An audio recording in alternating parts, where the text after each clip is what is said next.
Departing from Cape Town, a 200-ton transformer begins its carefully planned journey to the MTS Sun Central Site.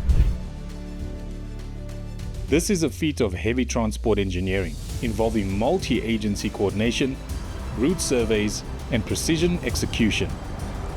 Traveling hundreds of kilometers, the convoy moves through the urban zones, natural roads, and rural terrain.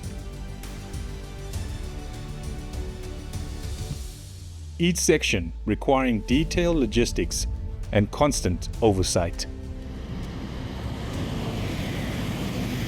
Every movement is monitored. Every challenge is met by a skilled team dedicated to safety and success. At its designation, the transformer will form a crucial part of regional power infrastructure, supporting expansion, reliability, and growth. This is the movement of energy, the flow of progress. This is power in motion.